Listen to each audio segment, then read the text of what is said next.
Hola a todos, ¿qué tal? Bienvenidos otro día al canal. Hoy traemos el caso del estrangulador de la colina, que empezó llamándose así, le fue el nombre que le puso la prensa y que más adelante se llamó los estranguladores de la colina. Si os interesan los casos de asesinos en serie, os animo a que os quedéis y conozcáis este caso. Yo, sin nada más que agregar, vamos a comenzar.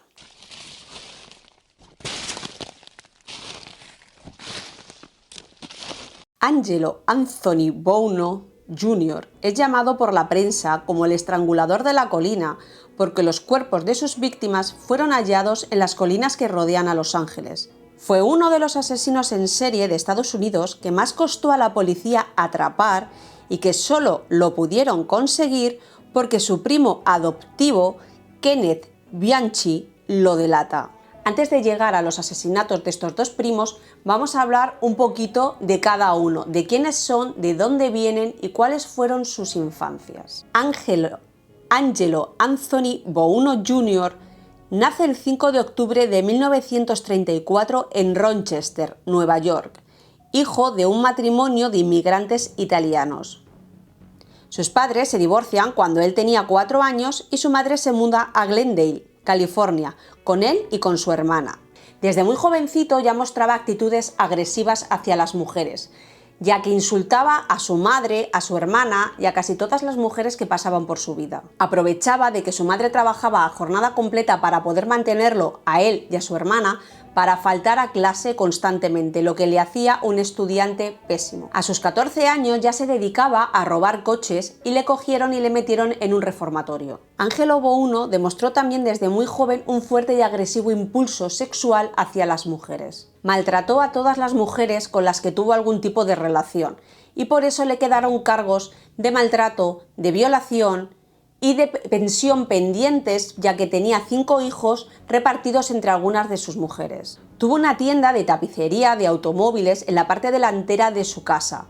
Realmente sus padres y su familia pensaban que con este negocio que había puesto se tranquilizaría. Cuando tenía 41 años, su primo adoptivo, Kenneth Bianchi, le convenció para convertirse en proxenetas. Ahora vamos a hablar del otro asesino en serie, de su primo adoptivo Kenneth Bianchi. Kenneth Bianchi nace en Rochester, Nueva York.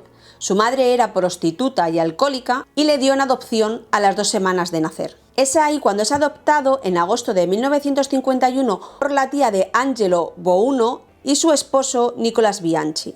A temprana edad su madre ya relata que era un mentiroso compulsivo y que le encontraba en muchísimas ocasiones, como ella solía decir, dormido despierto, como si estuviera en algún tipo de trance con los ojos abiertos. Y con 5 años le diagnostican convulsiones leves. También visitó con frecuencia al médico por un problema de micción involuntaria, lo que le hizo sentir una gran humillación. Tenía un coeficiente intelectual muy superior a la media, pero era muy mal estudiante porque no tenía ningún tipo de interés en los estudios. Perdía rápidamente la paciencia y tenía un fuerte temperamento. Le diagnosticaron trastorno de la personalidad pasivo-agresivo a los 10 años. En 1964 fallece su padre, pero él no muestra ningún tipo de reacción ni ningún tipo de emoción, ni siquiera en su entierro. En 1971 se gradúa del instituto y muy poquito tiempo después se casa con su novia, pero este matrimonio no dura nada más que 8 meses. Cuando supuestamente su mujer lo abandona, deja la universidad y empieza a trabajar en trabajos esporádicos, temporales, ninguno fijo ni estable, hasta que encuentra uno de seguridad en una joyería. En ese trabajo empieza a robar joyas y objetos de valor que utiliza para regalárselos a sus múltiples novias y a prostitutas. En 1976 se muda a Los Ángeles y es ahí cuando empieza a juntarse con su primo Angelo Buono. Y es en ese momento, cuando se juntan, que empiezan a trabajar como proxenetas. A partir de aquí ya continúa la historia con los dos juntos. Conocen a 2 adolescentes que se habían fugado de sus casas, Sabra Hannan y Becky Spears. Las sometieron y las obligaron a prostituirse. Y si se negaban, las golpeaban y las violaban. Mientras se prostituía, Becky Spears conoce a un abogado, uno de sus clientes, que la ayuda económicamente a huir. y poco tiempo después también lo consigue Sabra Hanan. ¿Cómo consiguieron hacer engañar a estas chicas? Porque de la manera en que consiguieron engañar a estas chicas fue el modus operandi que mantuvieron durante todo el tiempo hasta que los pillaron. Y es que se hacían pasar por falsos policías. Como iban vestidos de calle, normal como un ciudadano cualquiera, decían que eran policías que iban de incógnito y conseguían subir a las chicas a sus coches. Conocen a Deborah Noble y a su amiga, que ambas son prostitutas, y les compran una lista de hombres que solían frecuentarlas. Y es así como se meten de cabeza en el negocio. Cuando conseguían que se subieran a su coche, las llevaban a casa de Angelo Buono, y es allí donde las torturaban, las violaban y después las mataban. El primer asesinato que cometen resultó ser por venganza, porque las dos prostitutas con las que ellos llegaron a un acuerdo y ellas les dieron la lista de sus clientes para que ellos pudieran empezar en este mundo, les dieron una lista falsa y ellos por venganza las mataron. Es así como Yolanda Washington se convierte en la primera víctima de los primos. Yolanda Washington tenía 20 años y fallece el 17 de octubre de 1977. Su cuerpo fue descubierto al día siguiente. Habían lavado su cadáver antes de arrojarlo por una colina al lado de la autopista Ventura. No se le dio ningún tipo de importancia ni de relevancia a su asesinato porque se trataba de una prostituta. Lamentable. La segunda víctima fue Judith Lynn Miller, de 15 años. Desaparece el 31 de octubre de 1977 y su cuerpo se descubre el 1 de noviembre. Se trataba de una chica que había huido de su casa, que había dejado el instituto y que eventualmente se prostituía para poder vivir. Lisa Castin, de 21 años, asesinada el 6 de noviembre de 1977, era camarera y bailarina y la vieron por última vez saliendo del restaurante donde trabajaba el día antes de su desaparición.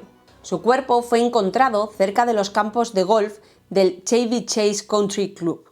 Según varios testigos, la siguieron en su coche hasta que llegó a su casa y ahí la obligaron a subir al coche y se la llevaron, enseñándole una placa falsa. Jane King, de 28 años, actriz y prostituta, fue asesinada el 10 de noviembre de 1977 y su cuerpo fue hallado el 23 de noviembre en proceso de descomposición, cerca de la salida de Los Feliz en la autopista Interestatal 5 en California. Los primos tenían fotos de ella torturándola, incluida una foto donde se la veía empalada por la vagina con un palo de escoba.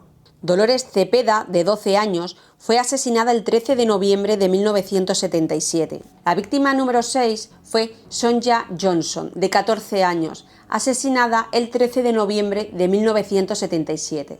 Esta chica era amiga de Dolores Cepeda y sus dos cuerpos fueron encontrados por un niño de 9 años cerca del estadio de los Dodgers, en un basurero.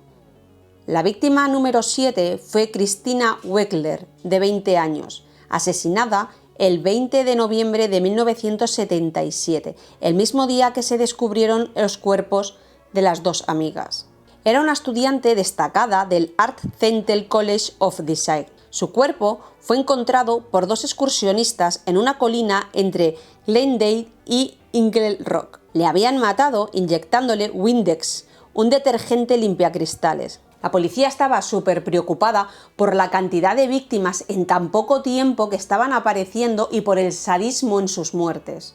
Y se formó un grupo de 30 policías exclusivamente para buscar al estrangulador de la colina. La víctima número 8 fue Lauren Wagner, de 18 años, asesinada el 29 de noviembre de 1977. Vivía con sus padres en el Valle de San Fernando y su cuerpo fue hallado en las colinas alrededor de Glendale, Mount Washington. Sus padres interrogaron a todos los vecinos y uno de ellos les llegó a decir que había visto el secuestro y que eran dos hombres, uno muy alto y otro un poquito más bajo. La víctima número 9, Kimberly Diane Martin, de 17 años, fue asesinada el 9 de diciembre de 1977.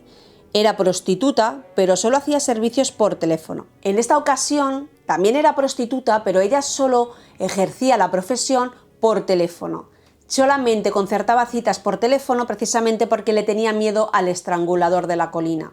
Los primos llamaron desde el teléfono de la Biblioteca Pública de Hollywood para pedir sus servicios, y su cuerpo fue encontrado 5 días después en un solar al lado del Ayuntamiento de Los Ángeles. La víctima número 10 fue Cindy Lee Halspeth, de 20 años, asesinada el 16 de febrero de 1978. Fue la última víctima de los primos y fue descubierta un día después del asesinato. Fue encontrada en el maletero de su coche, que estaba abandonado en un barranco, en la carretera Ángeles Crest. Lo encontraron gracias a la búsqueda en helicóptero. Era estudiante y camarera, y cuando la encontraron tenía signos de haber sido violada, torturada y finalmente estrangulada. Estas fueron las 10 víctimas de los primos en común, juntos. Los dos primos abusaban sexualmente de las víctimas antes de estrangularlas. Experimentaron con otros métodos para matar, como inyecciones letales, electroshocks e intoxicación por monóxido de carbono. En la época de los asesinatos, Bianchi se presenta para un trabajo en la policía y con todo su cinismo ayuda a la policía a patrullar en busca del estrangulador de la colina. Bianchi le llega a confesar a su primo, Angelo Buono, que le habían interrogado por uno de los asesinatos. Y Buono, ante esto que le cuenta a su primo, le amenaza de muerte y le dice que si no se muda a Bellington, Washington, le va a matar. Así que Bianchi se va. Cuando Bianchi se va, los asesinatos paran. La policía piensa que es debido a que quizás el asesino o los asesinos han sido encarcelados por otros delitos o han tenido algún tipo de accidente y han fallecido. Bianchi, cuando llega a Bellingham, rehace su vida, se casa con una novia que tuvo y empieza a trabajar de guarda de seguridad en una casa. Es aquí cuando le acusan de violación y asesinato de 2 estudiantes universitarias que vivían en esa casa. Las atrajo hasta su casa con una falsa oferta de trabajo de niñeras. Estas mujeres eran Karen Mandia, de 22 años, y Diane Wilder, de 27. Bianchi obligó a Karen Mandia a bajar por las escaleras delante de él y luego la estranguló. Acto seguido hizo lo mismo con Diane Wilder. Al no tener la ayuda de su primo, dejó un montón de pistas que llevaron a su detención al día siguiente. La licencia de conducir de California y la verificación de sus antecedentes llevaron a la policía a comparar estos asesinatos con los de California. Así que fue detenido en enero de 1979. Primero intentó alegar demencia y trastorno de identidad disociativo, personalidad múltiple, diciendo que una de sus múltiples personalidades había cometido el crimen. Cuando le encarcelan, él le cuenta a la policía que en 1977, junto con su primo Angelo Buono, cometen un montón de asesinatos. Bianchi fue llevado a juicio y condenado a cadena perpetua en la Penitenciaría Estatal de Washington en Walla Walla. Actualmente tiene 70 años. Antes de terminar con Bianchi, contaros que él mantuvo una relación con una mujer llamada Veronica Compton y que esta mujer, cuando Bianchi estaba encarcelado, quedó con una mujer, consiguió convencerla para llevarla a un hotel e intentar estrangularla y matarla. Bianchi le había dado a Verónica una muestra de su semen para que la dejara en el cadáver de esta mujer y así que la policía pensara que el estrangulador de la colina seguía libre. Pero en el momento en el que Veronica Compton tuvo que llevar a cabo este asesinato, no fue capaz y al final fue encarcelada. Ella salió en libertad en el 2003. El juicio de Angelo Buono figura como el juicio más largo de todo Estados Unidos. Duró 2 años y su acusación se basaba prácticamente en las acusaciones y testimonio de su propio primo y de los testigos que decían haber visto en varios de los secuestros a 2 hombres. Como Bianchi era un testigo poco fiable, la fiscalía quiso retirar todos los cargos contra Angelo Buono, pero el juez Ronald M. George se negó a liberarlo y reasignó el caso a la oficina del fiscal general de California. El juicio duró desde noviembre de 1981 hasta noviembre de 1983. Se le condenó por 9 asesinatos a cadena perpetua. Durante la sentencia, el juez George afirmó: «Si dentro de mi poder estuviera hacerlo, lo haría». Irónicamente, estos 2 acusados utilizaron casi todas las formas de ejecución legales contra sus víctimas, pero han escapado a cualquier forma de pena capital. En 1986, Buono se casó en la cárcel con Christine Kizuka, madre de 3 hijos y supervisora del Departamento de Desarrollo de Empleo del Estado de California. y Angelo Bouno muere en septiembre de 2002. Su cuerpo fue incinerado. El nieto de Bouno, en 2007, se quita la vida después de dispararle en la cabeza a su abuela Mary Castillo. Lo curioso es que el nieto de Bouno no supo quién era su abuelo hasta 2005. Hubo un intento de secuestro en el cual ellos se echan atrás. Y es el caso de la hija de un actor por aquel entonces muy famoso. A principios de noviembre de 1977 intentan secuestrar a Catherine Lowell Baker, de 24 años, que resultó ser la hija única del actor Peter Lorre, conocido curiosamente por encarnar en la ciencia ficción a un asesino en serie.